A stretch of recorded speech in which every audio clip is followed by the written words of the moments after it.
I did it. I did it, everybody. Your backup plan tribe. Welcome to our show today, to your backup plan live broadcast.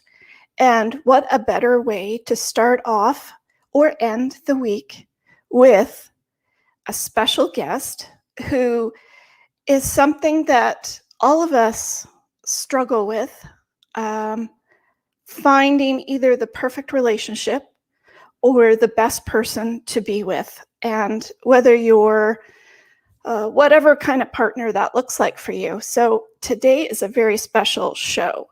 And let's get started. If you are new here, please like, share, and subscribe down here below. I got it right this time. Over here, click on that like button and subscribe to our channel to hear any upcoming live videos or special videos that I upload.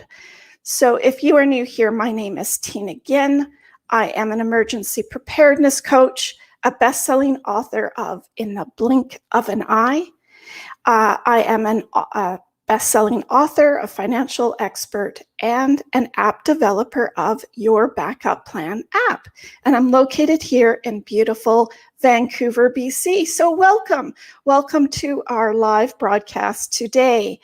I interview real-life people with their real-life stories each and every week. I hope that you have listened or watched some of those stories in the past.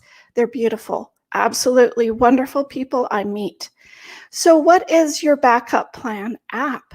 Well, it's something that puts your life all in one place in case of any unpredictable circumstance while taking that painful aftermath out of that tragedy. I coach each and every one because no one is going to get out of this alive.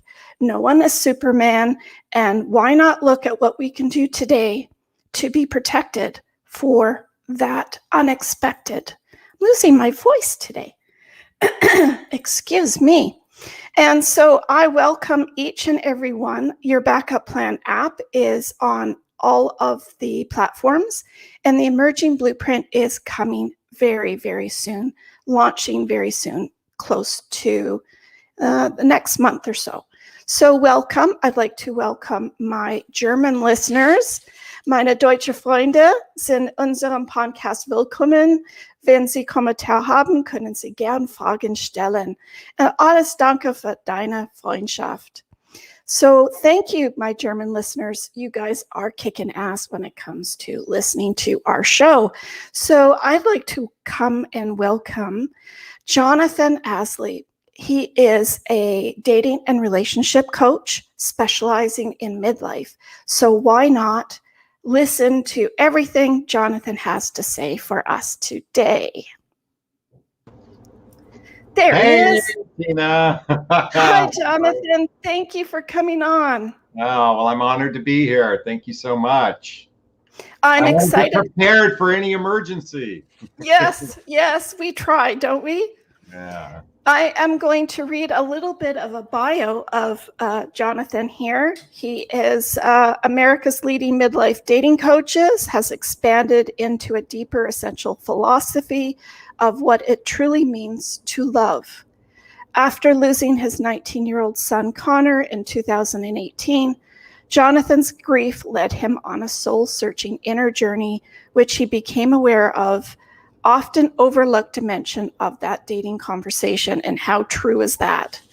My goodness, it's hard to bring it up. It's hard to put it away while you're dating.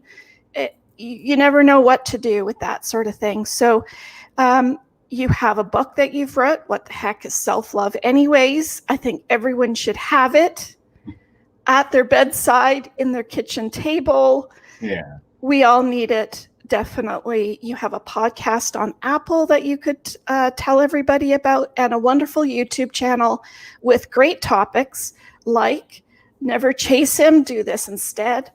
5 things a man will do when he's emotionally attracted to you. 8 things couples do to ensure great sex. So let's hear about your specialization and how it's affected you with what's gone on with your life, Jonathan. Yeah, well, thank you so much. So I want to clarify something for everyone. when I, the distressing thing that happens in the dating, mating, and relating realm is actually a lack of self-love. So I wanted your audience to differentiate. It's not about the loss of a child. It's our own individual loss of really the child within us, if you will.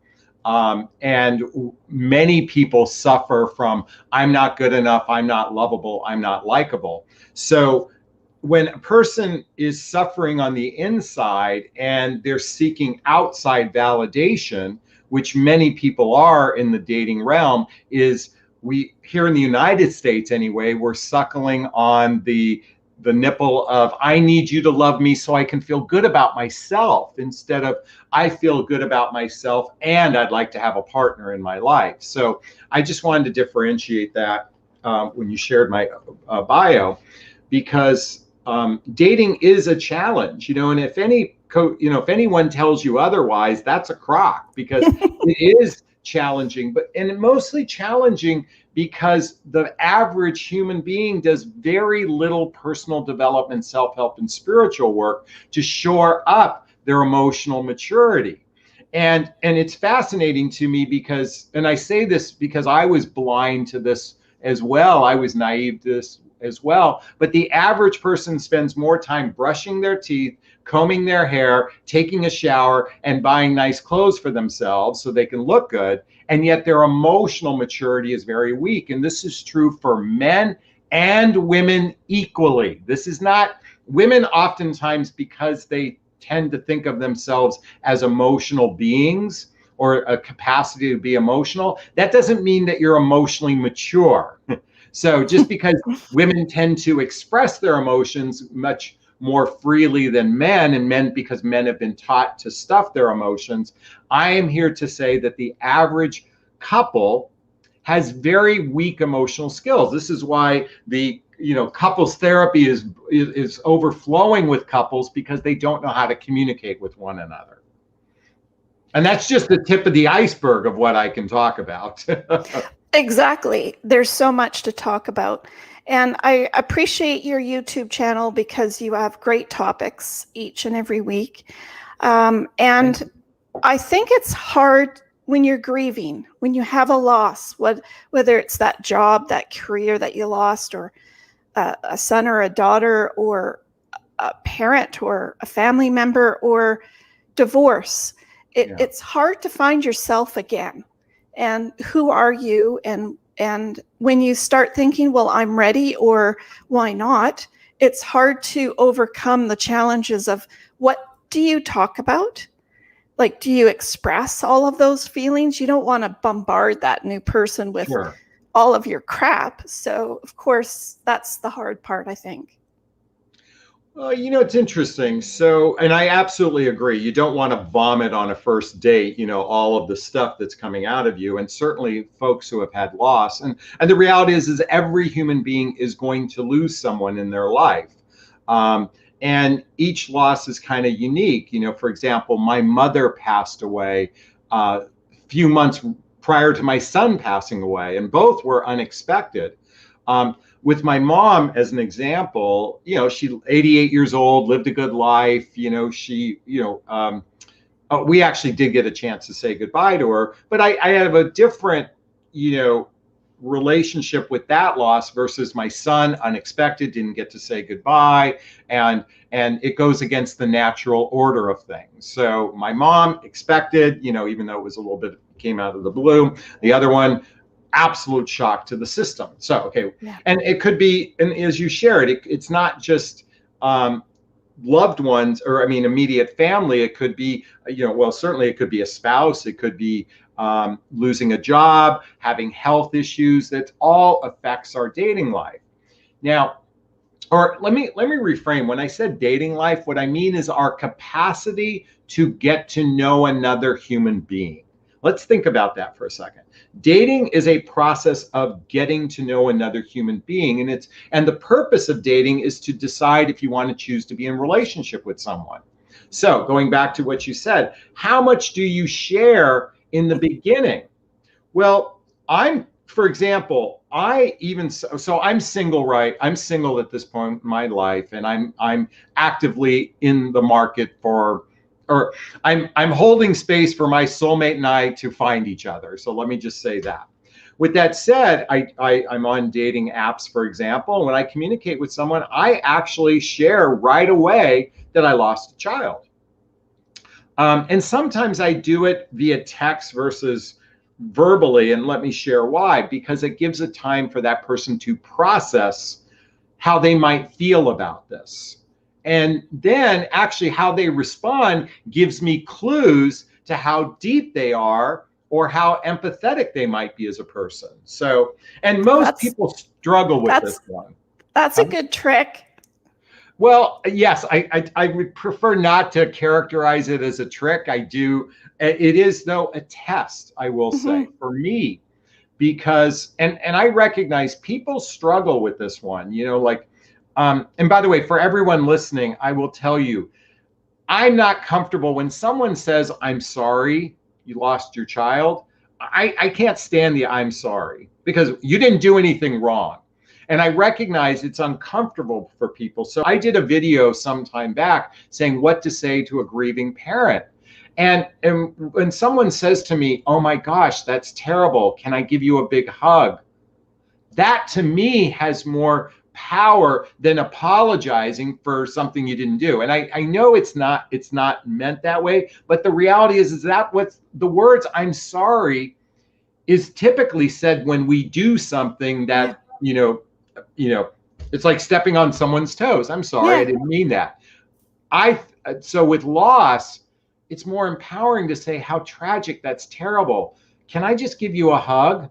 Can I send you love? Ask permission. And whether they take it or not, it's more empowering to approach it that way. So with that said, going back to the dating realm, I'm a proponent to talk about the deep stuff early, to actually, as I said, test someone's capacity for transparency, empathy, emotional maturity. Now, I happen to have the skill sets to recognize this within people. This is a skill that has to be learned, but that's what I do for me anyway.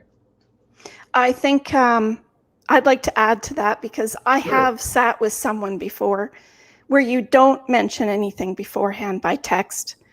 You're sitting across from one another, either having a beer or a drink or a coffee, and you mention it, something like that, and their response is, oh, really? And then they go off talking about something totally different. Yeah. So they're not listening. They're not even present. So that to me is just like your kind of mention it beforehand to see the response, because you don't want to have this date and then have this kind of response at that point where they're not even listening or they're not even present for the appointment, well, right? And I want to piggyback on that. And for those listening, I say the word test. Let me be clear. Part of the reason why, first off, usually when you're interacting with someone in a dating capacity, you might say, oh, do you have children? How old are they? Kind of thing. So there's actually a door that's been open. By sending it via text, as I said, it gives them time to process, versus when you share something that intense face to face, it's very difficult for someone to take that in. And so now, to the extent that they might be listening or dismiss it, that certainly tells me the level of their emotional maturity. And I recognize that. Yeah. I just know that that's such a big thing. I want someone to at least have a good 2 minutes to process before they have to. And someone could take 20 minutes to respond back to that if it's a text. But when you're face to face, that's heavy duty stuff to introduce. And so that's one of the reasons why I share that kind of up front. And by the way, most women are empathetic, and most people are empathetic, or sympathetic, I should say. Some are empathetic, some are sympathetic.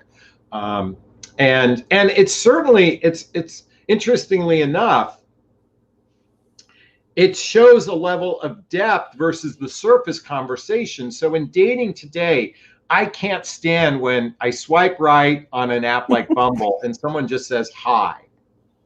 So my response is usually hi back. And I do that intentionally just to see what they do next. And it fascinates me, but women will disappear. And I'm Oh, like, really?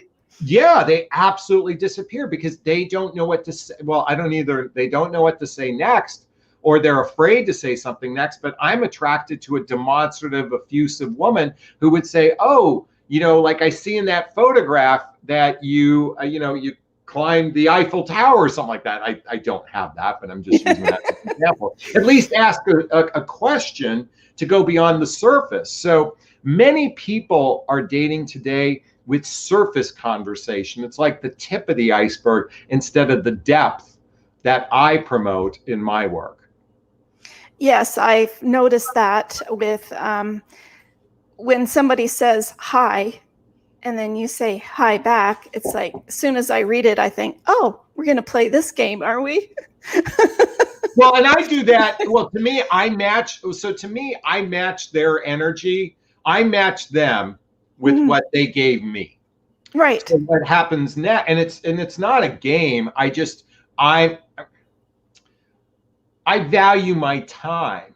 So, and I believe people demonstrate who they are all the time.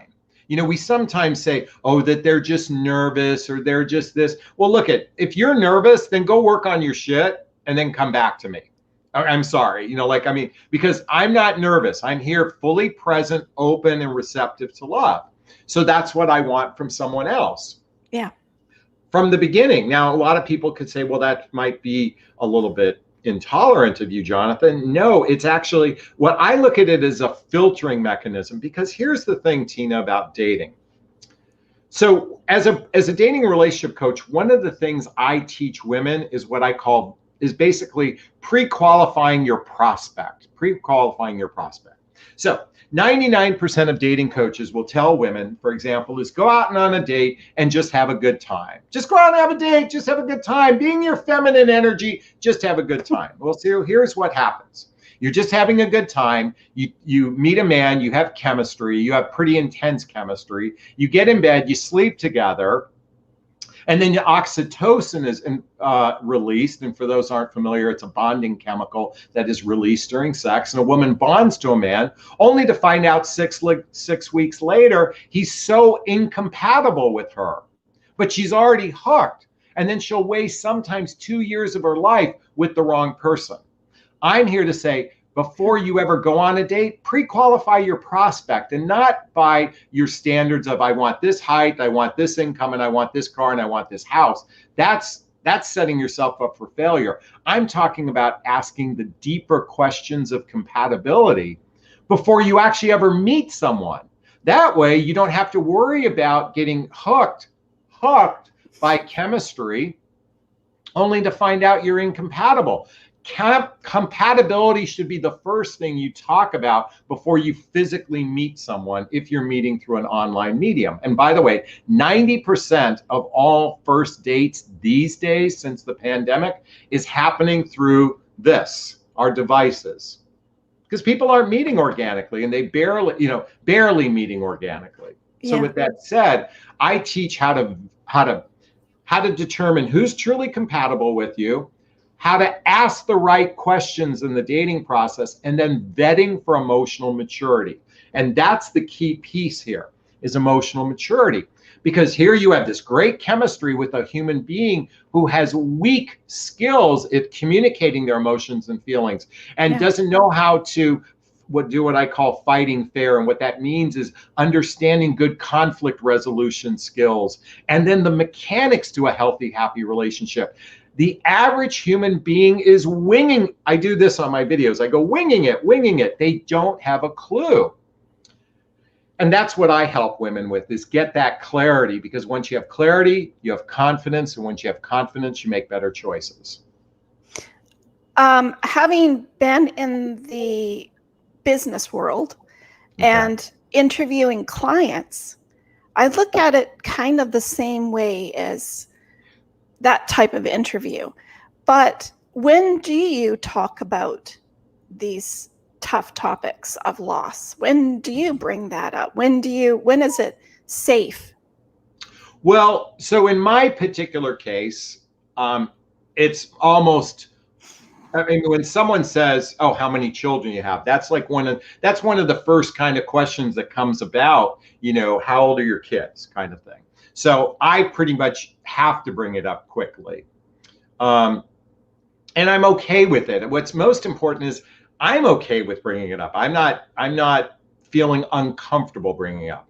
Now, loss of a parent, I don't know if you have to say it ahead of time. It depends on, well, I guess the really question becomes, if it's material to the relationship, then it's something that should be discussed sooner rather than later. So if your loss is going to affect the dynamic within the relationship, then you should be discussing it. For example, if you lost your job and you're not working, I think that's something you better tell up front. Okay. Now, the hard part of that is that pretty much is going to wipe out 99% of people, because the reality is most people don't want to date someone who can't support themselves. So then the follow-up question is, how do you support yourself? What other types of losses? I mean, really, like I said, parents, to me, that's not a big deal unless it's deeply affecting you. If it's deeply affecting you and it just happened 2 weeks ago, then you may want to take a break from dating. Let me reframe that, meeting new people. As far as if you're already dating someone, that's a different story, because that's someone you're going to share with right away. I'm trying to think what other losses we could really address. I mean, I guess divorce, and it could have been messy, perhaps. Okay, so divorce. So if you just separated with your spouse like 2.5 hours ago, you know what? You shouldn't be out there dating, first and foremost, okay? And when I say should, I don't like shoulds, but I'm saying you should not be dating. With that said, it's important to ask that question very quickly, because the reality is that a marriage is like a tapestry. It takes time to unravel the tapestry of two people and then becoming your own sovereign person, and them becoming their own sovereign person. That can take quite a bit of time to reintegrate back into yourself. And what a lot of human beings do is, because they have codependent personalities, they need to fill that hole right away. So I'm not so much a big proponent of when you tell. I'm a bigger proponent, find out information as quickly as possible. So it's not when you tell, it's more, I think what's more important is how soon you're going to ask the hard questions. Because most dating advice is just have a good time, just have a good time, just focus on having a good time. By the way, folks, when you have a lot of good time that goes nowhere or turns into a lot of shitty time, and if you have a lot of shitty times, most humans become bitter and jaded to the process, which makes it even harder to find a mate. So I'm a big proponent. Ask the tougher questions. By the way, am I allowed to be, can I use an expletive here? At least I tell my clients, before the penis gets to go inside the vagina, you better ask the tough questions. Well, how true is that? It's not an interview. Let me reframe it. By the way, everybody, it is a fucking interview. Stop being it. You should be interviewing a person. This other crap that you hear out there, don't make a date interview. No, you do all the interviewing before you meet the person. That's when you do the interviewing, because that's what that process is supposed to be for. It's like you said in sales. I teach kind of a sales technique. Pre-qualify your prospect. That's the way you should approach the beginning process, at least in my opinion, anyway. I don't think I know any women that would have done that. Well, because they're afraid they're going to turn off a guy. And guess what? You will turn off guys. The wrong guy will be turned off. Now, the hard part is most of the time we're making all these decisions based on a simple photograph, and the reality is most people put up the shittiest fucking photographs I've seen. Men and women, 99% of the pictures I look at every day are crap. So first and foremost, you're not going to excite anyone to want to meet you if you have crappy photographs. But if you have great photographs and someone says, wow, I want to meet that person, then guess what? You can ask the tougher questions. Yes, and I don't think they spend enough time getting those perfect photos. You know what? My smartphone takes incredible photographs. I mean, I'm talking photographer quality photographs. Grab yourself the newest version of a Samsung and iPhone, hand it to a fucking friend, say, hey, take a bunch of good pictures of me. And I'm like, people, I'm amazed at like even my clients who spend thousands and thousands of dollars to work with me, and they're absolutely resistant to getting good quality photographs. Well, I don't want to be judged on my looks and everything. Hey, folks, let's face it. You're judging, if you're a woman, you're judging a man based on his looks, and a man is judging you based on his looks. But I want to show my personality. No, this is about you got to show great photos of you. Your personality can come out later. Okay.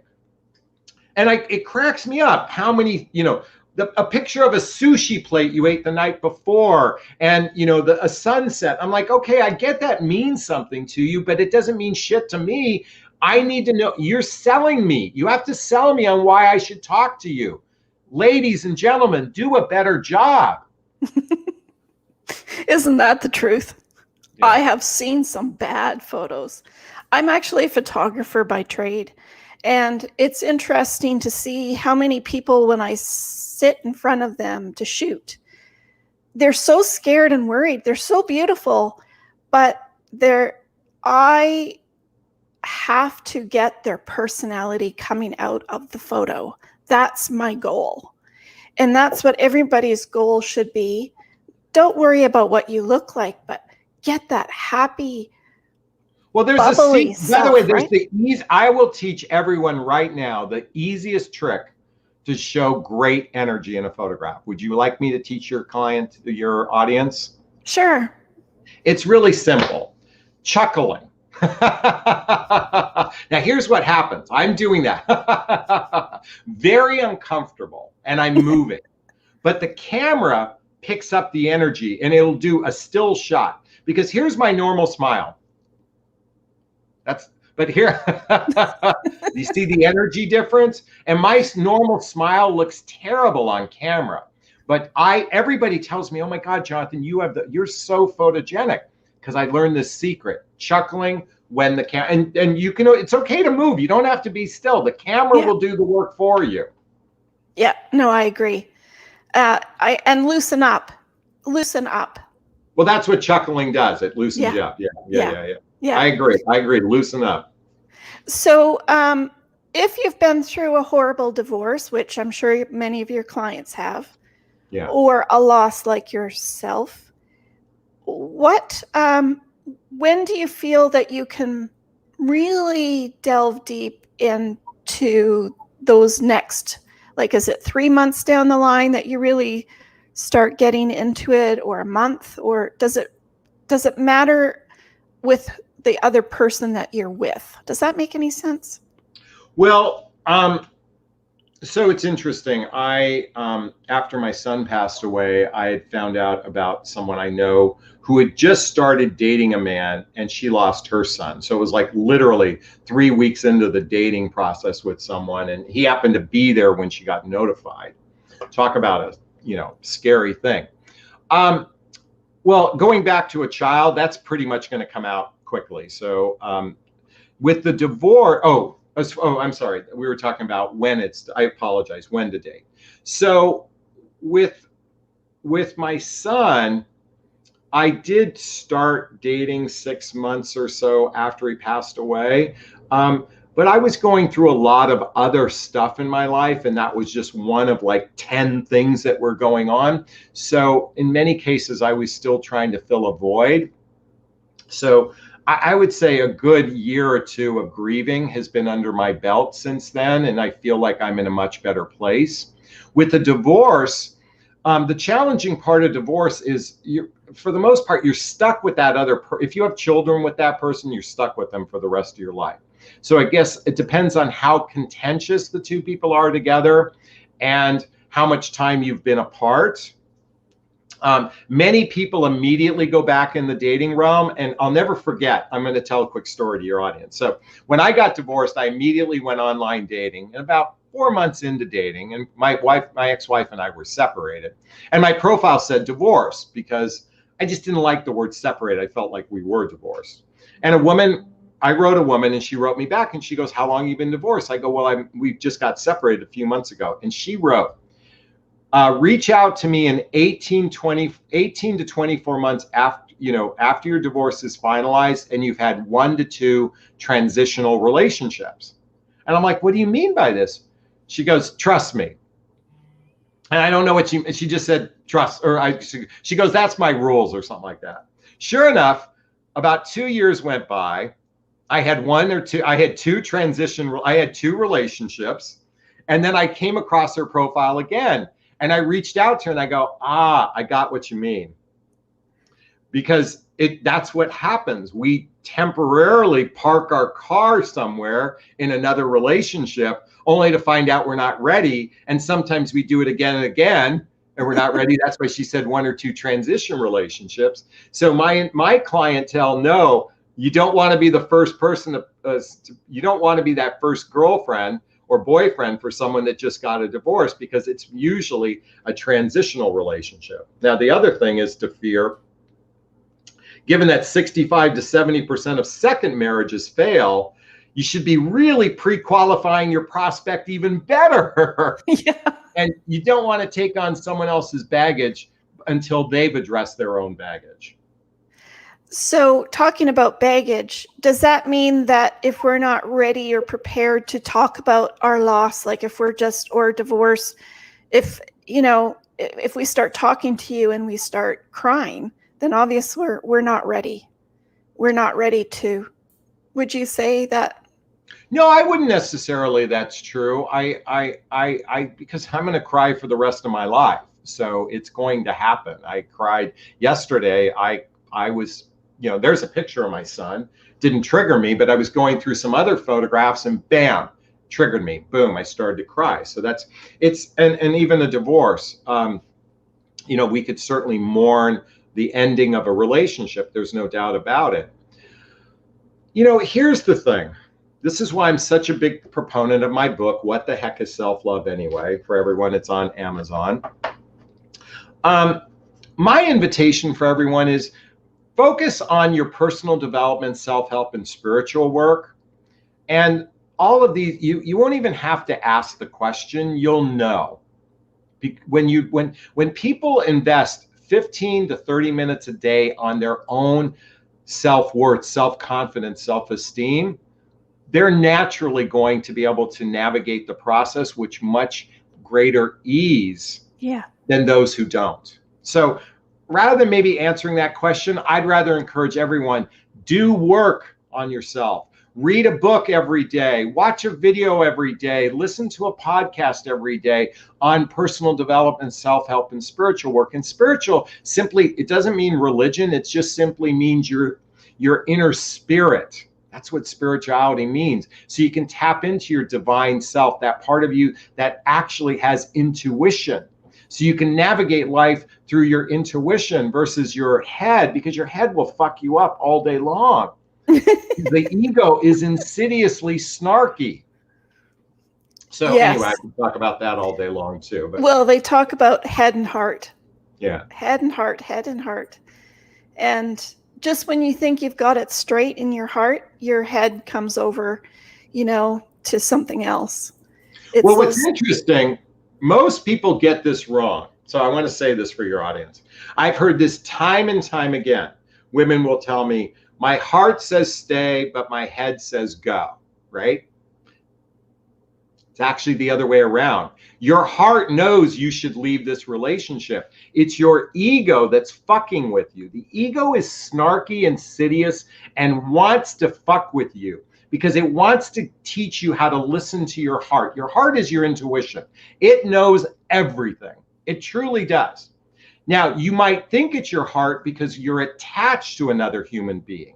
When you're attached to another human being on both a biological and an unhealthy emotional level, the heart knows you should possibly move on, but the head says, no, we're going to keep beating you up until you stand up for yourself. That's what the head does. It keeps beating you up, beating you up, beating you up, beating you up, beating up until you say, I'm done with this and I'm going to start working on myself.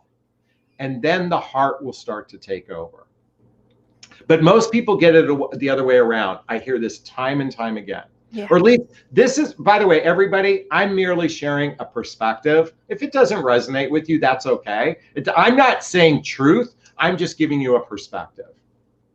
Well, it's very similar to what you're talking about is when I tell people when I came up with your backup plan app, I was sitting with a good friend of mine who was had stage 4 lung cancer.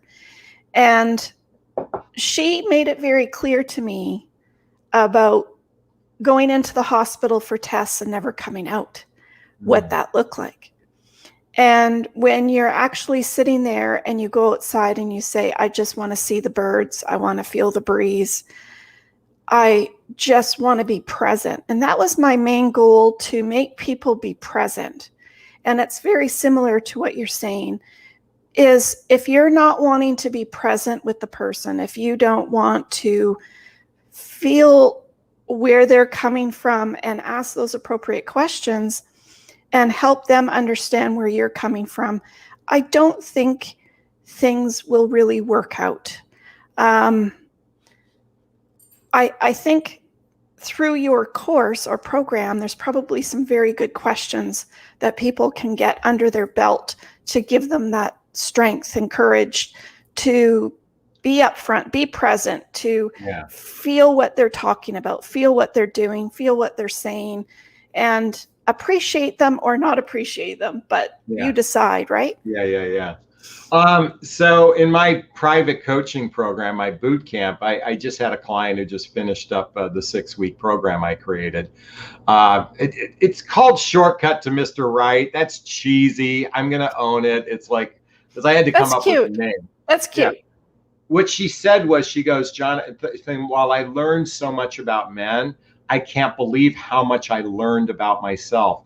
And she said, and I quote, I wished somebody taught this in school. I wished my parents taught me this. I wished I listened to this before I got married. I hear this time and time again. And what's so cool about what I do is once a woman goes through, and by the way, I work with men now too, but when they go through my boot camp, I get phone calls weeks later, literally weeks later. Jonathan, I met a great guy. Jonathan, I met a great guy. And they know the difference. Like they can now, it's like the blinders are off, the fog is off, the rose-colored glass off. They can see the difference.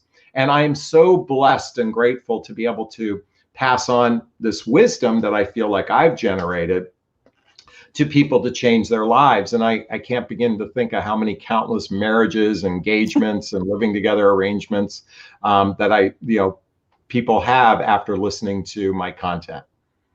Well, and I think you've learned the hard way. Even though a child doesn't represent dating, what I leaned into, as you shared in my bio, I learned the more important aspect of what love really is all about. So, and to me, the work I did prior to him passing away, the personal development, self-help, spiritual work I did prior to him passing away, was like a vaccination to emotional chaos.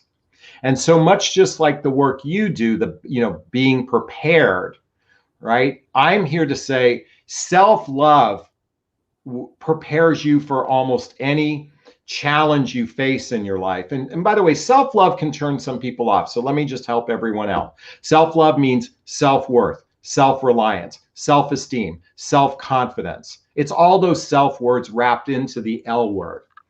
And it merely means loving on ourselves is simply a metaphor for empowerment. And the byproduct of this empowerment is inner peace. And so why do I work with women in particular? Because they have a propensity to give their power away to a man. Because we were literally a patriarchal society at one point that basically made men one up, one down. Men were always above women. And so there's this innate fear women have, the fear of speaking their truth in relationship because they're afraid to scare a guy away. Chapter 1 in my book is called Speak Your Truth, Do It with Kindness. And then chapter 9 is if it's sincere and from the heart, you can never say the wrong thing to the right person. So I'm here to say is lean into your sovereignty, and you're going to walk away being better prepared for the challenges that life has to offer us. Well, especially for dating, because there's a lot of frogs out there. Men and women alike. Yes. Yes. There are a lot of frogs, men and women alike. Because there's a lot of baggage. There's a lot of people, especially in midlife. Yeah, in all fairness, the frog is simply a person that has weak emotional skills, or they're suffering on the inside. That's what a frog is, weak emotional skills, or they're suffering on the inside. I actually have compassion for every frog I've met. Every female frog I've met, I do my best to have compassion. I had one woman attack me on a dating site because I didn't respond to her message. And she responded to me with this nasty message after I viewed her profile. I just didn't get around to it. And that tells me this is a human being that's really hurting inside. I mean, to have that much anger and to vomit that much anger, that's a human that's suffering. Now, it's not my job to heal her. That's her job to heal herself. But people are suffering desperately. So I don't judge their behavior. I just send them love. And a lot of people are shocked. Why do you do that? And I'm like, well, shaming them has no benefit. No. I can send energetic love, and I can pray that they heal at some point in time.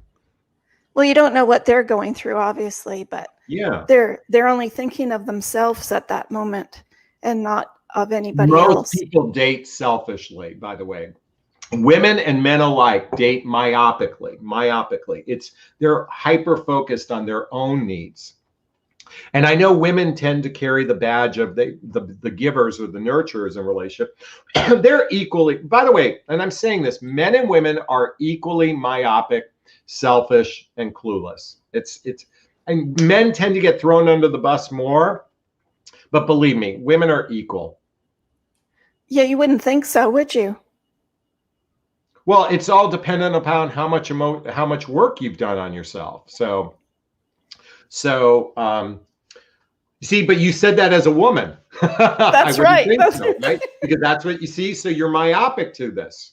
I see it habitually. And by the way, I say men are as fucked up. See, do you see? I'm an equal opportunity judger. I judge both sexes. Okay. Usually one sex judges the other. I judge them both.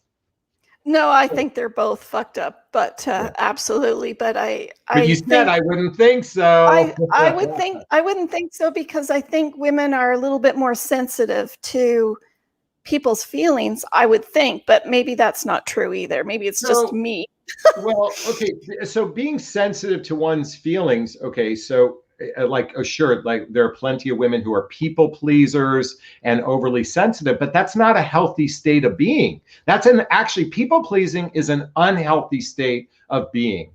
Mm-hmm. We kind of give them the martyr status, but that's all it is. Because in my book, self-love says you put the oxygen mask on yourself first. Okay, because you can't serve others so if you're a people pleaser, that's on you. Shame on you. Mm-hmm. And I don't mean, by the way, now I'm a big proponent of a relationship being a 2-lane street. You give, and then you hold space to receive. And if the other person gives, and they should hold space to receive. It is not this narrative that a woman just sits back in her feminine energy and waits for the guy to do all the work, because she's going to become, there's going to be cobwebs all over her, if you're waiting for a guy to do the work. You give and hold space, and they give and they hold space. And that's what it should look like, giving and receiving. Yeah, absolutely. But sensitivity, and by the way, the only reason why women are more sensitive is because men were told as boys to not show emotions. Women were invited to be emotional, but that doesn't mean that they're emotionally healthy. True. I think that's the main tip. Yeah. Today, that's for sure. Yeah. What do you say in your final notes, Jonathan, is there any feelings from the past for you that still lingers in your dating world that you really have to work on, or that you've noticed with clients? that, because time's gone by now for you. Are we talking about loss or just in general? In general. I would say, my deepest wound is really centered around not feeling appreciated. And so, in fact, I've spoken to a lot of men. That's one of their core wounds after a divorce, is they didn't feel appreciated for their efforts. And the dating process sets it up for failure that way, because men are oftentimes the ones who are expected to plan and pay for dates. And a lack of reciprocal appreciation seems to be the most prevalent thing I hear from men anyways, and I've experienced it immensely as a man, and it's quite a big turnoff. So I just can share that perspective. Women's biggest grunt complaint is men are commitment phobic, they're emotionally unavailable, or they just seek sex, and that's very common too, because when you have unconscious, unhealthy human beings trying to fill the void in their life of I'm not good enough, I'm not lovable, I'm not likable, they're going to continually make terrible choices for themselves. Yeah. When someone actually dives into their sovereignty, as I said, through self-love, and you actually learn to pre-qualify your prospect better, you're going to have a lot less frustration, and you're inviting the right person into your life when you're more intentional instead of ambivalent or hoping that magic fairy dust is going to change everything. Well, I think it should be reciprocal when you are asking questions and they're asking questions. I think, let's face it, this is midlife. We're not kids anymore. You see, okay, I want to point that out. I hear this all the time. Well, the guy's 55 years old. Don't you think he knows better? No, he got married at age 20. He's got literally, you might as well go back to the day before he got married and say that's his true age as example. The thing is, the older we get yes, we might pay our bills and we might on time and get to work on time and have a little bit more life experience, but how much true emotional experience do human beings have? And the average has very weak emotional skills. And I think those I talk about those emotional skills are probably also coming from their parents and growing up. Well, we could, right? All right. So most of our negative patterns, limiting beliefs in our lives are a result of childhood wounds and traumas that go unresolved, as well as adult traumas, such as divorce and loss and other job loss and those sorts of things are emotionally traumatic. So what's happening is the average human is walking around with basically congenital PTSD to some degree that's been unaddressed or healed. So until a person addresses the childhood wound that happened from one or both of your parents, you're going to continually repeat patterns over and over and over again, or have negative patterns and limiting beliefs in your life. So you have to get to the core. Now, thankfully, therapy is increasing here in the United States, but still a very small percentage of the population goes to seek therapy. The problem with therapy, as great as it is, once a week, for a year is not, and if nobody is doing work after they walk out of the therapist's office, is not enough time. Tony Robbins, one of the most famous coaches in the world, he says each individual should do for themselves something called the hour of power. And what that means is an hour of individual empowerment. That might include meditation, that might be studying, that might be working on identifying what your wounds are and then using tools to overcome them. There's emotional release work, there's somatic therapy, some somatic therapy work. There's all these different techniques to find inner peace. Most people don't believe that they have a problem, so they repeat patterns over and over and over again.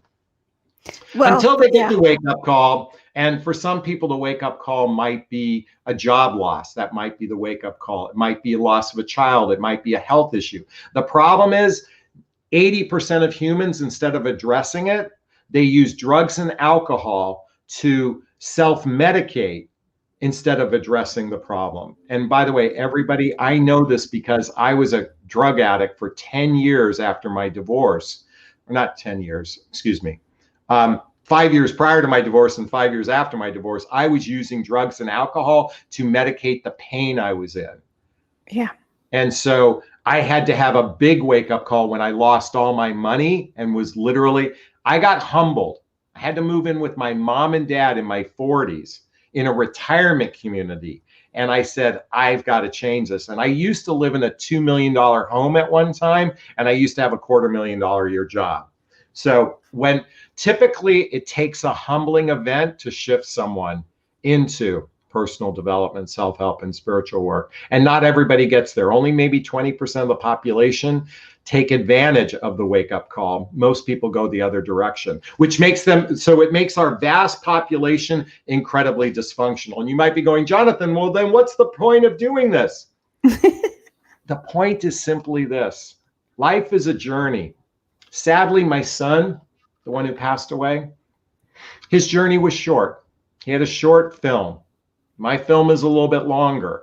I want to make the best of it. And it's not about, look, if I find a mate, great. If I don't, the best relationship I have is the relationship with myself. And as Esther Perel, who wrote the book Mating in Captivity, said, the quality of your life is going to be predicated on the quality of your relationships. And the most important relationship you have is with self. Mm-hmm. I'm done. Absolutely. Absolutely. Especially during COVID, right? It's such a different experience dating during COVID. But you guys have all of your, you're not all locked down anymore, are you, where you are? No, we're not. We're not. We're locked down. We're opening up. We're opening up here. We're locked down. And the strange thing of it in British Columbia is that we're locked down to not traveling within Canada, but we can fly somewhere else. Doesn't make any sense.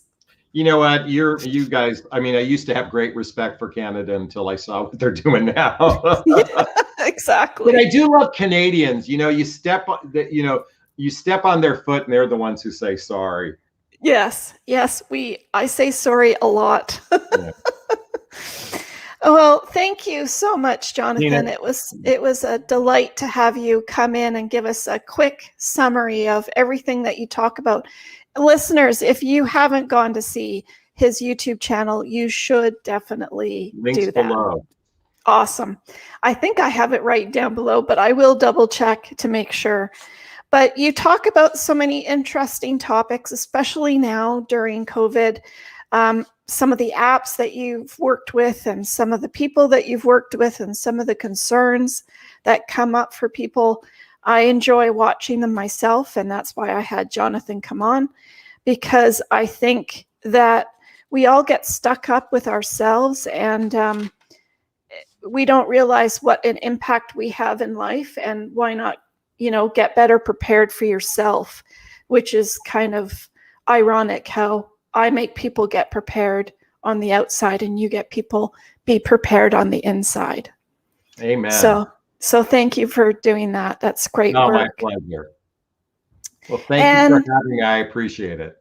Oh, you're welcome. It was awesome to have you come on and talk about these tough topics that we absolutely have to talk about sometimes, because it's all about trying to find that perfect. We all look for love. Yeah. I think it's universal, and there's nothing wrong with looking for love if you're in the right place, in your mind and your heart. Yeah. So thank you, everybody. Thank you, listeners. I think it was a fabulous, fabulous show today. Jonathan tells us right from his heart. You might not want to hear it sometimes, but I don't know how many times I've watched his live videos and laughed because it's so truthful. It's so matter of fact.